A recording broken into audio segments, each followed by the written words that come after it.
and welcome to Consumer Law Series Part 1. I hope you can hear me.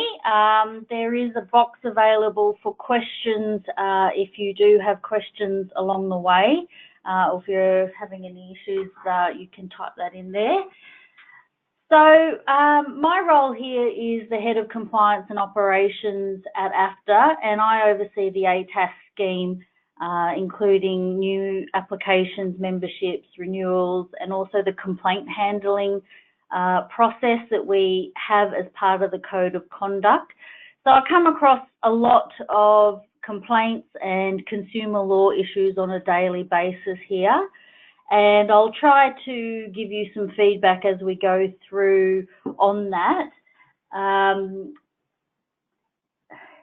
So feel free to answer, type in any questions. If I can't answer it as we're going, it might help to put your email address in the question and I'll get back to you at a later time. And I will give you my email address directly at the end. So if you ever have any questions or you want to follow up with me, I'm happy to assist. So firstly, this is just guidance. Would like to just reinforce that if you do have very specific concerns or questions, to always seek your own legal advice. We're always here to help you and provide guidance, but for specific issues, you will need to do that. So today, we're going to go over misleading and deceptive conduct, and then I'm going to look at some very specific areas that relate to misleading and deceptive conduct to do with headline pricing, bait advertising, and was now or strike-through pricing. And then we'll have a little look at about how misleading and deceptive conduct also affects social media and online reviews and testimonials. So firstly, I just wanted to make sure everyone was aware that the legislation that the consumer law falls under is called the Australian Competition and Consumer Act, and as Schedule 2, right at the back of that legislation, is the Australian Consumer Law. And the regulator is the Australian Competition and Consumer Commission. So you'll see that little acronym there, the ACCC. You'll see that throughout the presentation. Definitely use some examples from them. So the ACCC do have a number of publications that they have available, and we will send that out to you with an email after this webinar. So if you want to look at something in more detail and you want to go over it, you'll have these documents that you can look at. In particular, the one in the middle, the pricing manual for the travel industry, is a really great document if you're involved in advertising and marketing for your business. It has some really key takeaways that I've tried to extract the most important parts for today. So the first topic we're going to talk about today is misleading and deceptive conduct. I'm sure everybody's probably heard about it. We get a lot of complaints about it. A lot of complainants think that something's being misleading and deceptive, and so I'll try to explain what the test is behind it and what the law actually says. So there's two fundamental rules that the consumer law have, which is, firstly, you must not engage in conduct that's likely to mislead or deceive, which is the Section 18, and that's probably the most widely referred to of the two sections. And the second one is that you can't make any false or misleading claims or statements or representations, and that falls under Section 29. In practice, there's actually an overlap between these two rules, and a particular statement can breach both of those sections. What the difference is that Section 29 also has pecuniary penalties or financial penalties that the ACCC can impose on you if you're found in breach of making a false or misleading claim or representation. So as we start to discuss it, the first point to make is that the conduct and representation rules do relate to all mediums. So whether it's magazines or brochures, the internet, radio, television, whether you're just speaking at a conference, all of those mediums are covered by these rules. So what does misleading and deceptive mean? And it's really not a simple question to really ask. There's a great body of law on the topic, but the relevant test is the reaction of an ordinary and reasonable member of the advertisement audience. But what's ordinary and reasonable? Well, what might be to you might not be to another person. But the test that is widely referred to is this statement that says, the matter is to be tested by its effect on all who come within the relevant section of the public, including the astute and the gullible, the intelligent and not so intelligent, the well-educated and the poorly educated, and men and women of various ages. So this is quoted a lot in a lot of cases in Australia, that is the test. So basically what you can take away from that is that you really just can't make any assumptions about the knowledge of your audience. So there's three other key points here. There's no requirement that you actually were intending to mislead a consumer. Intent is not an element of misleading and deceptive conduct. It's also not necessary to show that consumers have actually been misled. It includes conduct that is also likely to mislead. And the audience is not the audience that you'd like, but the audience that the advertisement actually reaches. So misleading or deceiving someone is leading them into error or being likely to, and it includes conduct such as lying, leading to a wrong conclusion, creating a false impression, or leaving out or hiding important information, and also making false or inaccurate claims. Pretty straightforward. It's anything that's going to mislead a consumer in any way. Then the section 29, the false or misleading representations, is a more specific prohibition. And it can also relate to representations about a future matter where there's no reasonable grounds for making that representation, the characteristics of the travel you're selling, the price of the travel or the package, the buyer's need perhaps for an additional component. So misleading and deceptive, as I mentioned before, it can be very subjective, and we'll try to look at a few different examples now that can help explain. So the ACCC in that pricing manual I discussed at the beginning provides some examples of what is incorrect. So this example basically is saying the price up there, $12,990, 21-day deluxe, and it's also got down the bottom that bookings made before June receive 3 bonus tours. However, you'll see my notes at the bottom, the advertised price is based on a per person rate. So that's what they're saying is the first misleading point here. And most people will always advertise with that per person next to it, but we have seen examples where people don't. So that's the first thing that they've pointed out that could be misleading. Second is that it's called deluxe, but in fact, the actual accommodation was standard, so that too would be considered misleading.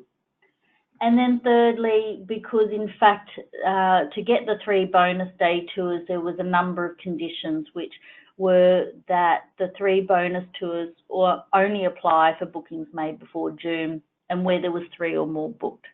So that's the example that they've provided about some of the elements that would be considered misleading to a consumer. So when you're advertising travel, it is important about the overall impression created by your ad is an accurate one.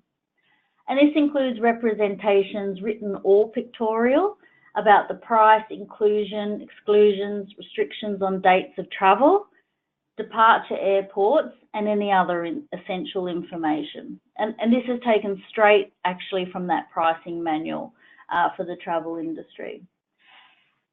On this page here, I've got written or pictorial. An example recently that we had here at ATAS as part of our complaint escalation process was a complaint about an image of orangutans, and the consumer alleged that, you know, this misled her into booking the trip because she believed she could visit these orangutans at this sanctuary. It was accompanied by a statement that you could, you know, look at doing this as an optional activity. And it went to appeal to our Code Compliance Committee, and they did find that it was misleading, and they did make this particular agent refund her price that she paid for that trip, because she claimed she was misled into believing that that's what was available. And it was, you know, my original decision had been that I didn't believe it warranted a refund. However, the committee found that it was misleading enough to have misled her into the error.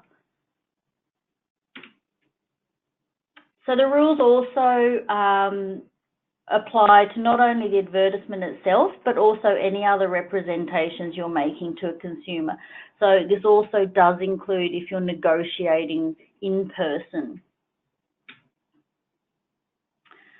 So next we're going to look at some specific areas that fall under misleading and deceptive conduct, specifically in advertising. And we're going to look at headline pricing. So the headline claim must not in itself be misleading. Statements that refer the consumer to another website or web page or a document won't be sufficient to correct the headline claim if it is misleading. So the test that the courts apply is called a dominant message test, and it's central to the assessment of whether any advertisement is misleading or deceptive. Qualifying statements such as in the small fine print accompanying a headline representation must be sufficiently clear and prominent so as not to mislead a consumer, particularly where it's about price. So the leading case for this, and you might not think it's relevant for travel agents, but the principle that came from this High Court decision can be applied. So this was a case against TPG, and as I said, it went all the way to the High Court. It was basically that the advertisement very clearly there says $29,990, but down in the bottom in the fine print, the minimum price that could actually be paid, because it had to be bundled, was $59.99. So it's there and it is stated in the fine print as a disclaimer, but what this case shows was that the dominant message couldn't be corrected by the fine print. TPG were penalised $2 million for this advertising, and if you see their ads now, you'll definitely see it's that $59 or $69.99 that it is now. The court also imposed other injunctions on them, from restraining them from similar conduct in the future. They also had to pay the ACCC's costs and implement a compliance program, and also had to publish corrective notices. So disclaimers are often marked with an asterisk. You'd see that all the time yourself, and you probably have that yourself in your advertising. But they should only be used to explain a price representation in further depth. They shouldn't be used as an attempt to correct a misleading impression that is created by the advertisement as a whole. So general disclaimers such as terms and conditions apply, which is widely used, should be used with caution and not conceal important information. The key really is to consider that overall impression that the consumer is going to get when they first see that headline price. So to ensure your disclaimer is effective, it must be able to be readily identified by a consumer. placed close to the main representation, and is clear in its meaning. So this is an example from a few years ago, and I can use this example because this agent was never ATAS accredited and also went into liquidation last year. So the ACCC took action against 3 travel agents for misleading price representations. The ad did not disclose or make it clear that additional mandatory fees of $130 were payable on top of the advertised price of $299. So the $299 was nice and big, but actually, in fact, the total cost minimum that a consumer would pay was around the $430 to $450 mark. So the advertised price of the $299 did not reflect the true total price of the package.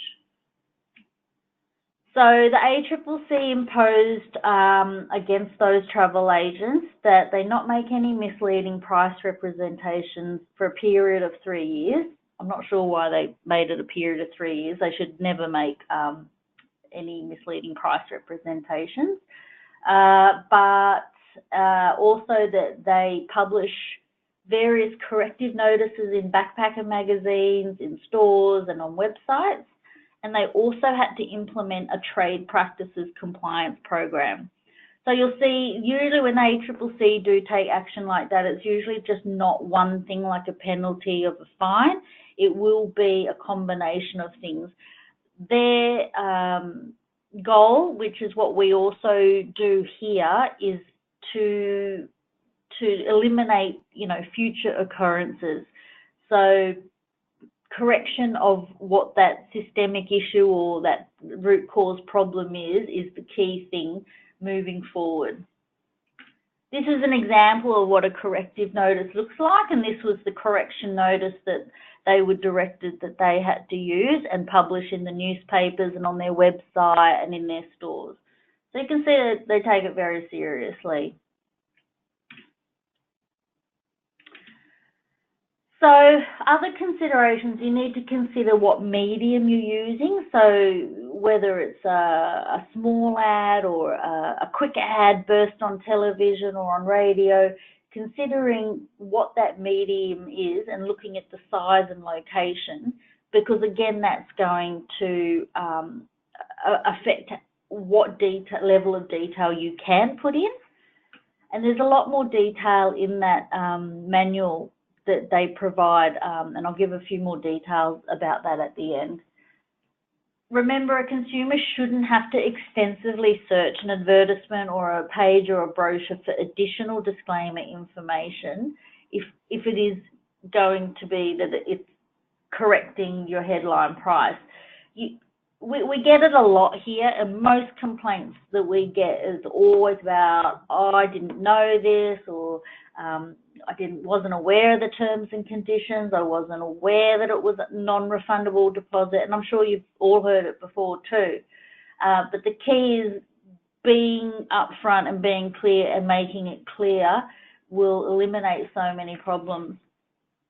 So it is your responsibility to ensure that consumers are clearly directed to and made aware of any fundamental terms and conditions that relate to the travel advertised.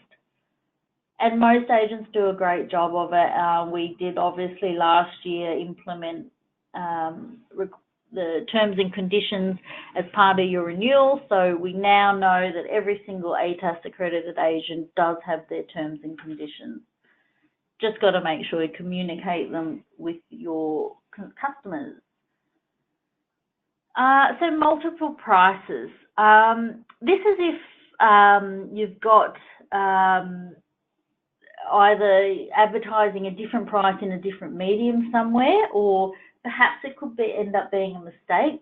Mistakes in catalogues and advertisements can be fixed by publishing a retraction in a publication with a similar circulation to the original advertisement.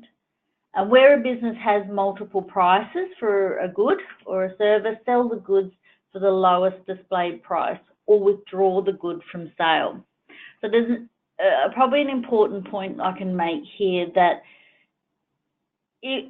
even though you may have engaged in misleading and deceptive conduct, if it's prior to entering into a contract, then it is likely you're not obliged to abide by whatever that price is. If, however, you've gone past that point and the customer's entered into a contract with you, there's been a quote and money paid and invoice contract, then it is likely that you will have to abide by that contract, whether it's your mistake or not. So it's a very important point, because we've definitely had a lot of cases here that we've received complaints where somebody has been misquoted, but because it was brought to their attention before paying the money, then they're not liable to comply with that. And that's because there's no damages that have been occurred by the consumer. And in my second webinar, I'll talk a bit more about damages and compensation, but it is an important point to note, because I have seen a few cases of that.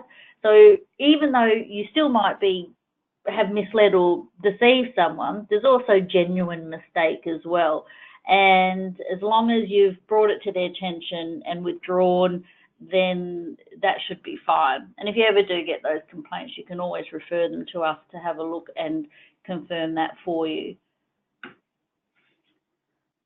Component pricing. So this is another section that it has its own specific section in the consumer law, but it really draws on the exact same principles of misleading, deceptive conduct. So it's where a business represents the cost of a good or service to consumers in or as the sum of multiple component parts. You must also provide consumers with a prominent single total price for goods or services. The single price means the minimum total cost that is able to be quantified or calculated at the time of making the representation for a consumer to purchase and later use that travel. An amount is quantifiable if it can be readily converted into a dollar amount. If it is subject to variation, such as fluctuations in currency or potential changes to government or statutory charges, you are to calculate it based on information available at that time and clearly advise consumers that it may be subject to change. So a lot of words there, but basically what the ACCC is saying is that if you can quantify, it needs to go into that single price. So they specifically state that you must include descriptions payable by consumer to book and purchase, pretty straightforward, but also the tax, duty, fees, levies or charges payable by the consumer. What you don't need to include is obviously optional extras, any amounts that aren't quantifiable, any amounts that you pay to third parties that aren't passed on, and also representations exclusively to a business. So a lot of these rules don't apply to business-business transactions. In most cases, I'll put a disclaimer on that, because a business can be a consumer. But the example that the ACCC give is where a ski resort is providing a travel agency via email a wholesale price list for accommodation, ski hire, transfers. Then of course, then you don't need to, include all of the costs. You can break that down there. As I said, business to business, generally accepted. So what does prominent mean? So one of the rules we talked about just before is it needs to be in a prominent way, the single price. So it's one that stands out, that is easily seen by a consumer, is clear, eye-catching and very noticeable. And you should consider factors such as size, placement, colour and font of the price. And we'll have a look at this example that the ACCC is saying is incorrect, because it really sort of talks about the font. So what they're saying here with this example is that even though there's a price $7.99, because of the size, font style, background and placement of the total, which is $3.099, so they have got the total single price there, but because it's not as prominent, it is unlikely to comply with the rules. So the total price has to be prominent, or as prominent as the other price. A little checklist before we move on. The single price must include all components that you're able to quantify when you make the price representation. If you are not able to quantify a component, you need to be able to substantiate why. Where some components may vary or are not able to be quantified at the time, you need to state the total as it is able to be calculated. But remember, the fact that a price may be subject does not mean that it is not able to be quantified. Consumers must be clearly advised of any component that's excluded or may vary. So for the most part, I see that, agents do this, but we definitely have also had, I might say other agents, other agents in this regard, in making sure that the single price advertised does cover all of the quantifiable components. So the single price will typically be that base of a holiday without any optional extras. So following on from component pricing, you've probably perhaps heard about drip pricing, which is similar in its nature. Drip pricing is where the additional fees and charges must be clearly disclosed at the beginning of the online purchasing process, and specifically really relates to online purchasing processes where down the line there will be additional mandatory fees charged. So the very famous case, which you probably have heard, is Jetstar and Virgin had to pay drip pricing practices. They were found to have made false and misleading statements, of course then falling under 29. So they got penalties, and they were pretty significant penalties, 545 for Jetstar and 200 for Virgin. What it more importantly did was make them change their processes online, so that price up front included all of those fees that were mandatory. There's also, just before I move on, the consumer law is actually currently just gone through a draft, and there's going to be some amendments to those sections about pre-ticking. So if you've decided to pre-tick any options, that also will have to be included up in that single front price, even if it's something you can untick. So that hasn't come out yet, but it will be coming out. All right, so the next area I'm going to talk about is bait advertising. So bait advertising also has its own specific section, Section 35 of the Consumer Law, and is the practice of offering items for sale at a low price to attract consumers to a business. So what it states is there must be available reasonable quantities and for a reasonable period at that price. You must state clearly if the goods is in short supply or on sale for a limited time. So the ACCC also provide this incorrect example, and you wouldn't be able to tell that from the advertisement, but the information down the bottom gives the further reason why.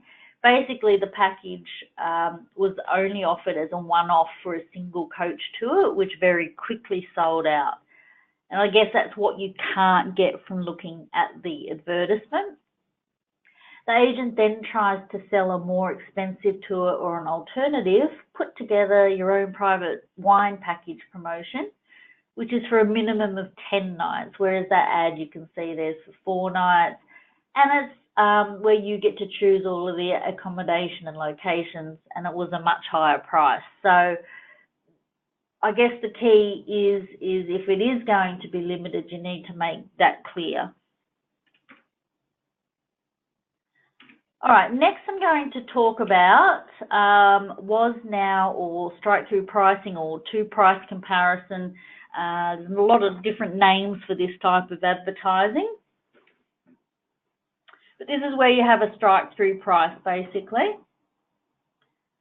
Businesses that use such statements must ensure that consumers are not misled about the savings that may be achieved. It may be misleading if it was not sold at the was price at significant quantities for a reasonable period immediately prior. It was never offered for sale at the was price. And what is a reasonable period? Well, there's a bunch of different cases on this, and there's not really a single answer. Could be 2 months, 4 months, or 11 months, and that's just examples from different cases. So I guess the key is that it has to have been sold at a was price if it's going to state was. So make sure if you do use was now, carefully review what prices you have sold a product for immediately prior, and it's unadvisable to use was now by the ACCC if a single price hasn't been consistently used. So again, I've got an example. A travel agency increases the price for all package holidays to Asia as part of an Escape to Asia campaign, then crosses this amount out as a was price, while putting the previous price as the now price. So the holiday was never advertised at the increased price. So one package stated this. So you'll see down the bottom they're saying this gives consumers the impression that the holiday package is genuinely discounted when in fact the package had never been advertised or sold at that higher price. And this advertisement is misleading and is likely to breach the ACL. There's a few cases on that. A lot of them are those jewellery cases. So let's have a look. One actual decision that we made here via the ATAS complaint escalation process was against an agent, and they didn't really state that it was a was or a value or a RRP. They just had a price and a line through it and then another price. And when we did ask them about, you know, what was that reference of that price that they've slashed through, they said that they look at other tours by different operators and based on attractions and nights of stays, they tried to work out a number. Definitely misleading, and we negotiated a resolution between that complainant and the agent, but more importantly, the agent corrected their website, corrected their brochures as part of my direction to resolve that complaint. But they took it all on board and did a great job, just weren't aware that there was this specific requirement regarding using a slash-through price. So checklist for was now, I'll just run through. A was or most recent price needs to be the price at which the travel advertised was readily accessible by consumers. It must be offered in a sufficient and reasonable number and for a reasonable time before being discounted. And you need to be able to substantiate that. That is one of the specific things that they state, the ACCC. If they come knocking on the door, you will need to be able to substantiate that. Any previous price should be genuine and not inflated, so the discount's real. And a discounted price or special offer should only be available for a limited time. So what they're basically saying is if you're advertising it for a lengthy period, then it actually becomes the new price. So continuing to use the two price will not actually reflect a genuine discount. There's a lot of information that they put in their manual regarding this. Definitely seems to be an area of highlight for them. So above all, ask yourself the golden rule. Is a typical customer likely to be misled about the genuine savings they're going to get from buying the product at the now price? And if you ever have any questions or concerns, that's the type of thing that I'm happy to field at any time from any of our members. All right, before we move on to social media, I just wanted to remind everyone, keeping ads current, and here's two examples of ads that are not current. Imagine trying to get away with that today. But it's really important, specifically in the industry that we're in, because, you know, offers run out and run out quickly. So it's very important to keep your eye on making sure any advertisements or posts or whatever medium it is that you're using is up to date and removed. Just reading a quick question.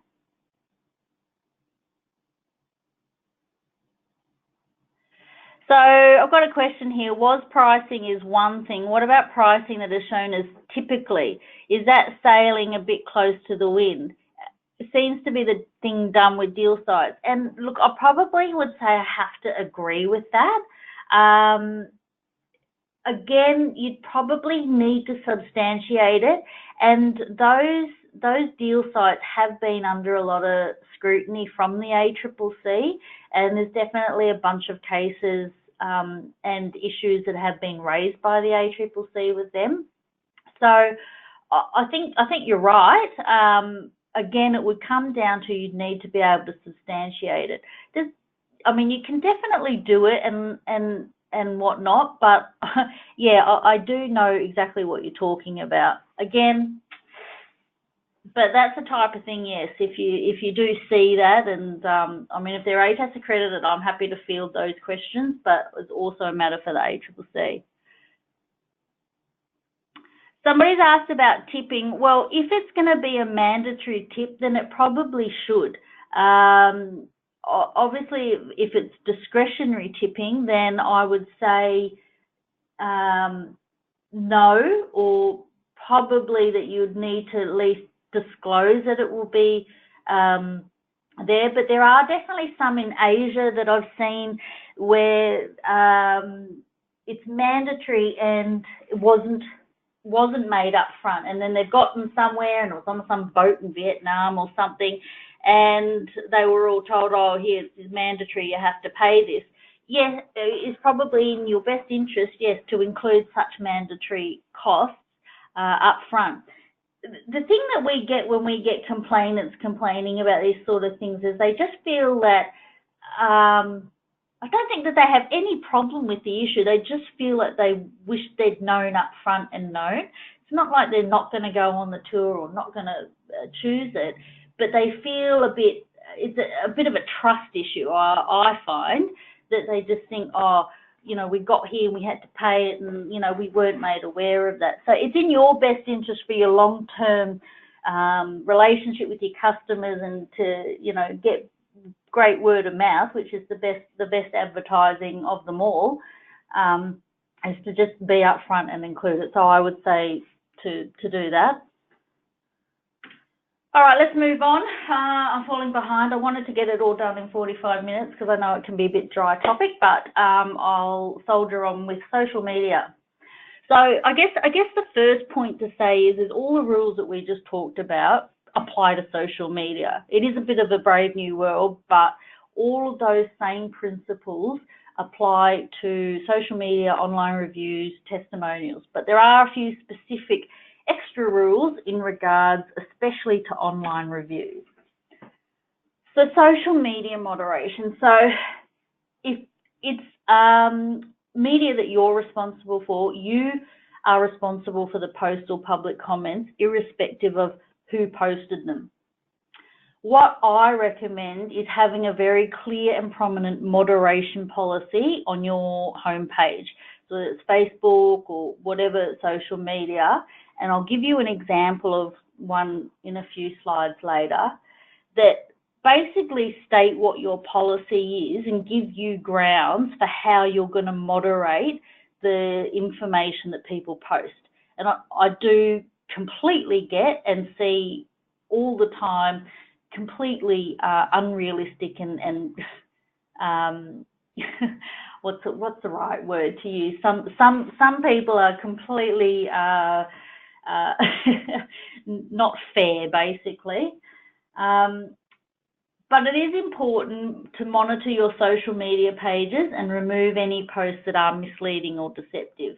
So I'll talk a little bit about that, but it is your responsibility. And in a case by the Fair Work Commissioner, he also reinforced that it is important for all businesses to have this to protect your reputation and to protect your security. So here's an example that I pulled off the FOS website, which is the Financial Ombudsman Service, for their social media, and I just thought it was a really great example. So basically what it's saying is, if you make a post that is going to attack others, that is offensive, uses obscene language, abusing, threatening, then you'll see down the bottom it says contributions that do not comply with these guidelines may be removed and action taken to prevent from further participation. So create one of these and put it on your site, because then it gives you some authority and policy that you can point people to that and say, well, look, your comments are not within our policy, and I'm going to remove it.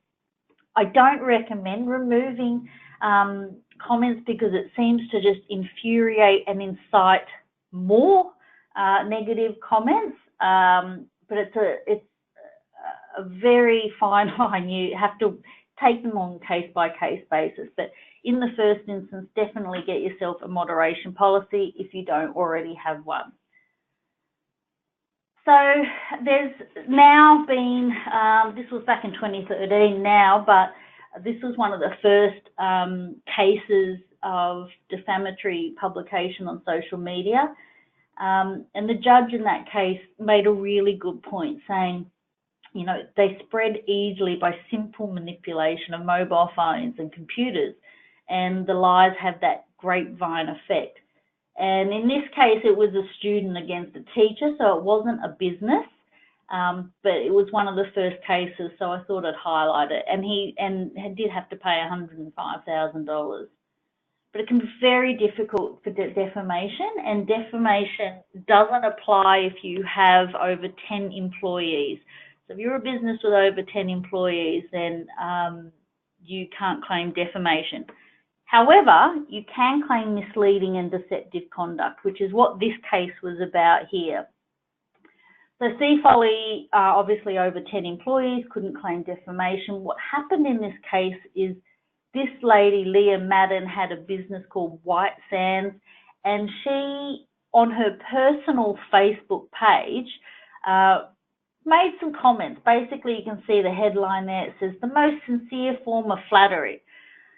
And what she was alleging, she made a few other comments about, oh, this is just a rip-off of my line. What she was implying was that they had ripped off their line and had copyright breach. Now, these posts that she posted weren't up for very long. They were only up for about 30 minutes and she pulled them off.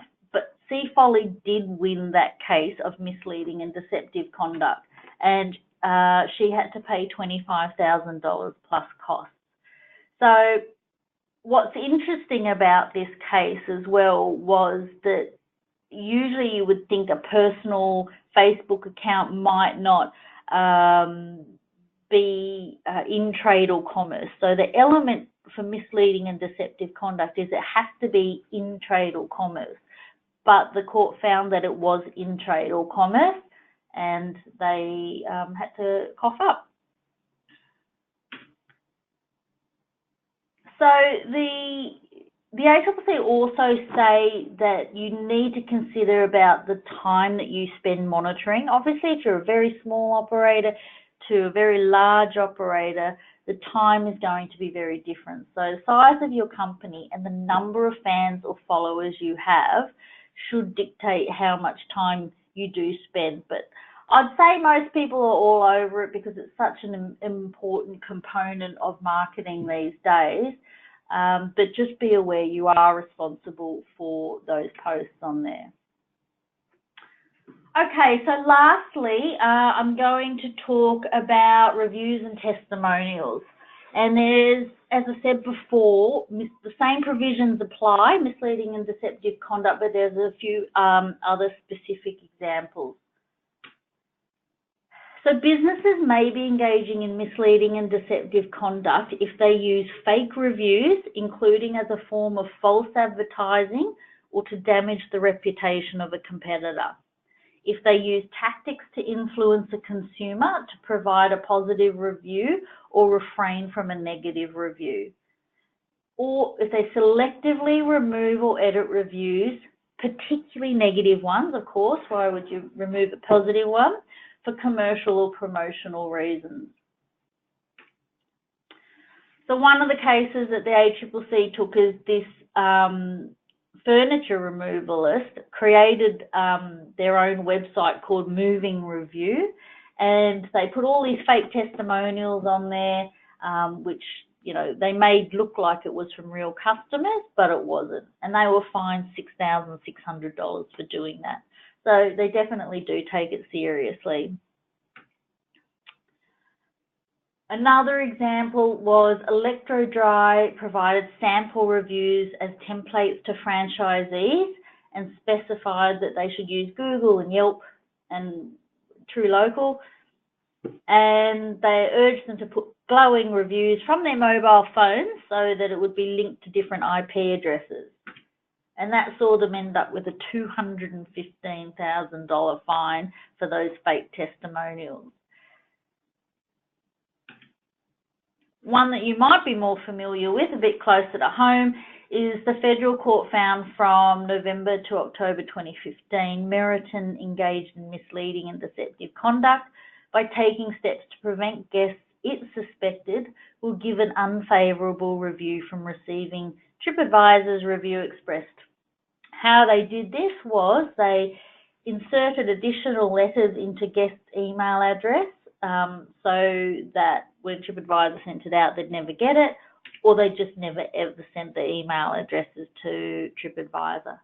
So it is serious, and they definitely are watching this. Obviously, it's such an important part, so be aware of that. And of course, because it is so important, you can have an incentive to get consumers to put reviews up for you. The ACCC provide this as an example of what is the best practice. So they're basically saying what you need to do is make sure that you are asking customers, all customers, not just selected customers, but that you evenly ask all customers to provide reviews. So that's why you'll see in this one it says, we encourage you to write a review that reflects your genuine experiences of the product, be they positive or negative. So the best thing, and look, I do get a lot of phone calls of people upset about negative reviews. The best thing to do, what I can say, is that your customers that love you are always going to outweigh any bad instances, or the problem is the people that have a bad incident are the ones that talk and yell the loudest. So you have to encourage all your customers to try to get more reviews up. So definitely display your logos of your review sites around your store, provide comment cards in store that include logos and web addresses of review sites. Embed a Review Us Now on your website that takes customers through, and consider asking especially satisfied customers to post a review. If somebody's come and specifically said something, well, then that is the time to say, well, hey, I'd really appreciate if you posted a review. Getting consistent reviews, and it says here to aim to get a few a month, is great. There is a document that they also produce, the ACCC, and they provide this guidance in it, that the use of platforms as a forum for personal reprisals is inappropriate. And it's inappropriate, and you'd know it's inappropriate as well. Businesses affected by personal vendetta should notify the review platform immediately, identifying the affected reviews and providing reasons. And obviously that's what you would do in those instances. And then obviously they also say if it's an extreme instance, you've always got that right to contact the police as well if it's going to that level. The best advice though is to have very carefully crafted responses, and I see where agents do it really great, where there's, you know, somebody has gone on a complete rant of whatnot, but if you can respond professionally, it will really go a long way to resolving the complaint. So they actually do list a bunch of things that you can do. Keep calm, breathe. It's probably the best advice. Decide if it's worth responding. Like, you should always respond, and that's probably the advice you do here, but sometimes there are some absolutely ridiculous frequent complainers out there, and you might be better to not in those instances. As we discussed, if it's from a review platform, you could ask for it to be reviewed, read the rules, write a great case. As I discussed, have your own moderation policy if it's on your own sites. But again, most of all, research the incident, understand their point of view. What they write in this document that I'll show you next is to respond privately first, because if you can try to resolve the issue, if that's what it is, then you can respond publicly and state, so glad we could have, resolved this issue and got it done. But be polite and constructive all times. Don't get into a tit for tat. And unfortunately, I do see that happen. But learn and move on. So if you don't already have some great standard responses about how to respond to negative online reviews, definitely invest the time to do that for your business. So this is a document, and we'll send this out to you as well with the other documents I mentioned at the beginning, so that you can have all of these on record. It's very detailed and goes into a lot of information about especially review platforms. And they also have in that document some specific advice. I'm not going to go through this now, but if you're working in one of those mediums, they have some specific advice there about things that you need to be reminded of when advertising. All right, so the key points of this webinar are: look at the overall impression of your ads creating. Is there anything that could be misleading or deceptive? Who is the audience, and what is the ad likely to mean to them? Remember, at a minimum, it's the viewpoint of a lay person with little or no knowledge or experience in the travel industry. Be wary of excessive use of disclaimers and fine print. And can you substantiate your claim with evidence if investigated? So I hope that gives you an overall understanding of those parts of the consumer law. I will be doing a second consumer law, which will focus on consumer guarantees. I'll also look at unfair contract terms, a few other different things from the consumer law. And I'm also going to touch on the Spam Act and the Do Not Register Call Act, which is, I wanted to do today in advertising because it's more relative to that, but I'll do that in the next one. So my details are there. My team is generic compliance at AFTA if you've got anything for us, but if you want to contact me directly, feel free.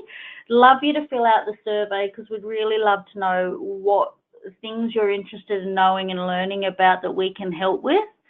I'm just going to have a look quickly at some questions to see if I can answer them now. Ben said, be careful about throwing the word free around. Yes, there's a whole section that in those documents you can read about. Using the word free is, you need to be careful with that as well. But again, you can read about that. I could probably talk the whole day on this topic. What else have we got here? Where should the moderation policy be on Facebook? So there's a few different, in the About Us, or there's a few different options, and I haven't looked at it for a while, sorry.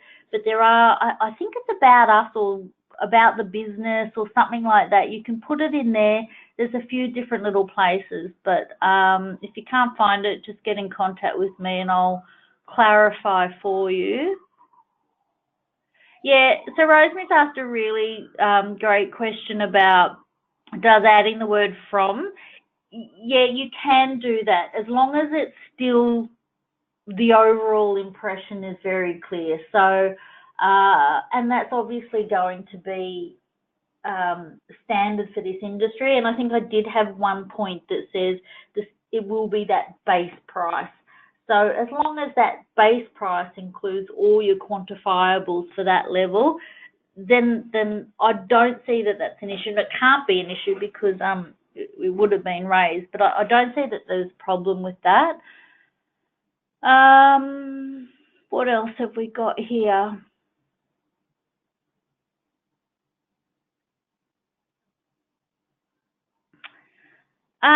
Yeah, look, when using asterisks, it's just, that's a pretty hard question. I'm not really sure I can answer that now. I'm not too familiar with all the terms and conditions, but I think what you're referring to when you're referring to an insurance product is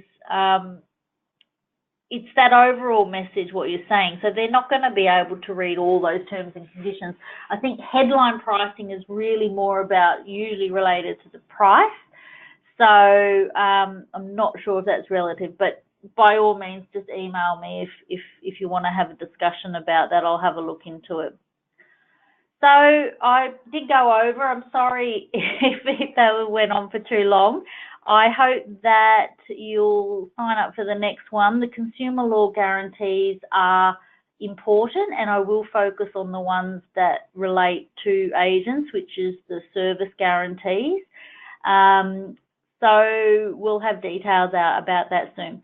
So we'll send out to you this afternoon an email with all those documents, and hope that you get in contact if you have any questions. All right, well, thanks very much, and enjoy your day off tomorrow, I hope.